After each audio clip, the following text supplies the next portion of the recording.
KFC, McDonald's, Pizza Hut, Krispy Kremes. This stuff is amazing. I love it. And wow, it's pretty cheap as well. So if you love eating this, are happy to feed this to your kids every day, and do not want to be healthy, then you should probably not be watching this right now. So why is it so good? Well, basically, it has a lot of sugar, salt, and some form of fat. Why do we eat lots of it? And we do eat lots of it. Well, advertising, taste, price, and convenience all play a part in it. We cook less than a generation or two did ago. We are super busy, don't have time, and become lazy. We have asked the corporations to feed us, and they for sure are doing a fantastic job of it. We did not, though, ask them to feed us well. This is the argument and case of people getting sick on fast food, then blaming the fast food industry. So the best diet in the world is, of course, to stop eating shit, or at least stop living on it. Talking of diets and the diet industry, none of it will help you. Absolutely none of it. Billions of dollars per year are spent on this diet, this new book, this new fad, don't eat this, don't eat that, only eat this, only eat that. If the diet industry worked, then the whole world would be thin and happy, just like in their ads. The reason they do not work is twofold.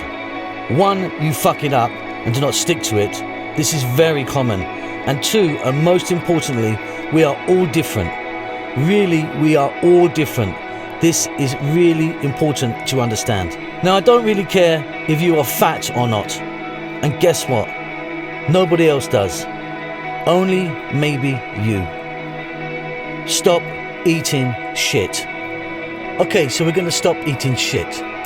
Well, first of all, no, we will not, and please define shit. Let us go headfirst into becoming a vegan or some other restrictive diet. Well, this is not going to work, is it?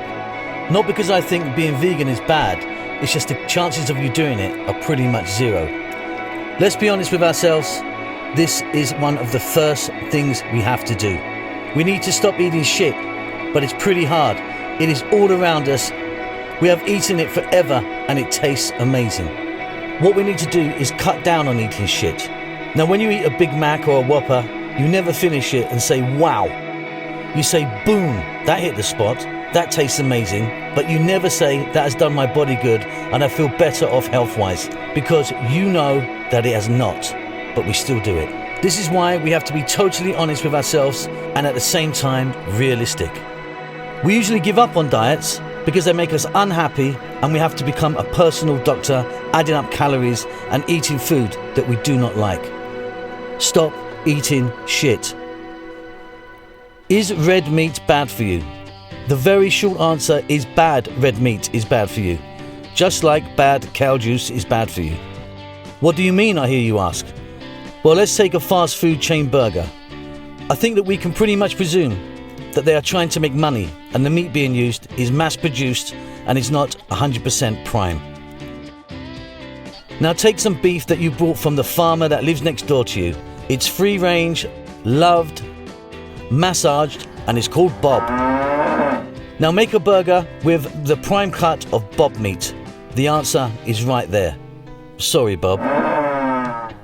The same applies to nearly everything. Fast food pizza versus local mums and pops Italian place.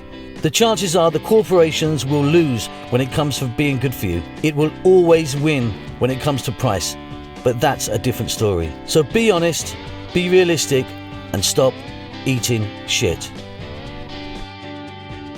I could never stop eating meat. So in this part, we're going to talk about people who say they could never stop eating meat.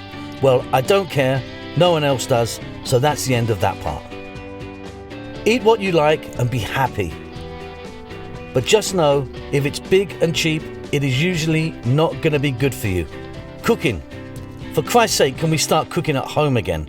In 1965, between 88 and 95% of meals were prepared at home, whereas today, it's only between 65 and 72%. That's a 16% drop at best and 30% at worst. Stop eating shit. Cook at home. Exercise. This is a great subject. Yes, exercise of course. But like what you eat, do not go out and buy yourself a whole new spandex lycra outfit and join the gym. Take it easy.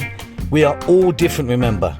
Some people get off on being in a group session of aerobics, and others may just want to go out for a walk by themselves. But yes, of course, let's do some exercise. Remember to be honest to yourself. Doritos and dates. Doritos and dates, or Cheetos and carrots. You get it, you're not stupid. Cut back on one and eat more of the other. The same applies to soda and smoothies. Stop eating shit. Fats, trans fat, good fats, bad fat, low fat, saturated fat, fish fat, probiotics, fatty acid. We do not really know what all this is, and we need a leader to tell us. The problem is the leaders we have are not doctors. They are corporations and the same people owning and pushing the products. Fats are not evil, just like sugar is not the enemy of your body. It's the type and the balance. The bottom line is sugar and fats are fine. The sugar from pineapple, for example, equals good sugar. Sugar from a soda, not so much. But we all know this. Many yogurts in the marketplace, for example, are sold to you as healthy, but contain more sugar than a Coke. It is way too confusing to get your head around, so why bother? When you pick up a product and the list of ingredients reads like a chemist's brew and you cannot even pronounce many of them, then something is wrong. Zero fat, zero sugar, low fat, low sugar. It's all a massive scam from companies confusing you for profit. Avoid foods that do not rot. Food is alive and will go bad. Honey, I think, is the only exception.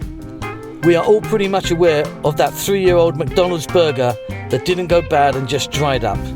Eat when you're hungry, not when you're bored. Don't eat until you're full. The best diet in the world is probably eat what you like, cook it yourself, and just stop eating shit.